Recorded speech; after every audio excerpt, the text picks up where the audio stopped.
সর্বোচ্চ দাবির জন্য দীর্ঘদিন এই কোম্পানির বাংলাদেশ ম্যানেজমেন্টের কিছু অসাধু কর্মকর্তা আমাদেরকে এমএসএম এর মাধ্যমে নিয়োগ দিয়ে আমাদেরকে ওই সময় বলা হয়েছিল তোমাদেরকে 2 মাস 3 মাস একটি এমএসএম এর মাধ্যমে ট্রেনিং দেওয়া হবে, ট্রেনিং শেষে তোমাদেরকে 1 বছর 2 বছর পরে পর্যায়ক্রমে স্থায়ীকরণ করা হবে। দিন দিন 20 বছর 22 বছর হয়ে যাচ্ছে, এখন পর্যন্ত তারা চলতেছে, আমাদের কোনো স্থায়ীকরণ করার কোনো কান মুখ তারা দেখতেছে না। আজকে এই এমএসএম এর মাধ্যমে আমাদেরকে নিয়োগ দেওয়া হয়েছে, সেই এমএসএম কি রাইট আছে আমি চাই না।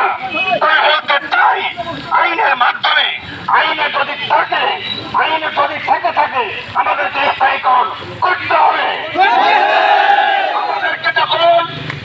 আমাদেরকে যখন এই কোম্পানিতে নিয়োগ দেওয়া হয়, আমরা তখন নিয়োগের সময় আমাদেরকে বলা হয়েছিল 3 মাসের জন্য তোমাদেরকে একটি ট্রেনিং এর ব্যবস্থা করতেছি এমএসএম এর মাধ্যমে।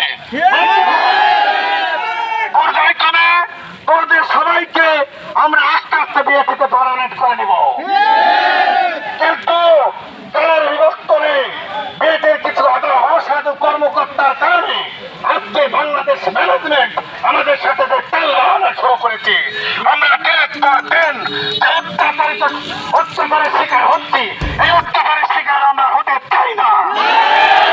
আজকে আমার ভূমিতে, আমার জন্মভূমিতে বিএসসি কোম্পানি তামাক উৎপাদন করে নিয়ে বিদেশে বিক্রি করতেছে, অথচ আমরা আমার প্রত্যেক রক্তে ধোঁয়ার ঘাম পায়ে ফেলে এই তামাক উৎপাদন করে কোম্পানির ঘরে কোথায় দিচ্ছি, কিন্তু কোম্পানি আমাদেরকে কোনো মুনাফা দিচ্ছে না। এমএসএম নামে একটি দল কোম্পানির নামে, এমএসএম নামে একটি ফলস কোম্পানির নামে আমাদেরকে নিয়োগ দিয়ে রেখেছে, স্থায়ী নিয়োগ আইনের মধ্যে পড়ে না। আমরা এর আগেও কয়েকবার এই কোম্পানিকে সতর্ক করেছি, আমরা এর আগেও কয়েকবার এই বাঙালি ম্যানেজমেন্টকে সতর্ক করেছি। আমার তো মনে হয় না গ্লোবালি কোনো বিদেশি ম্যানেজমেন্ট জানে না যে আমরা এমএসএম এর মাধ্যমে এই কোম্পানিকে কর্মরত আছি। আর কতকাল এই তাল বাহানা করবেন আমি জানি না, কিন্তু তাল বাহানা করার দিন শেষ হয়ে গেছে। স্থায়ীকরণ করুন, নাইলে বাংলাদেশের অপারেশন বন্ধ করে পড়ে চলেছে। এই অত্যাচার অন্যায় আর মেনে নেওয়া যায় না।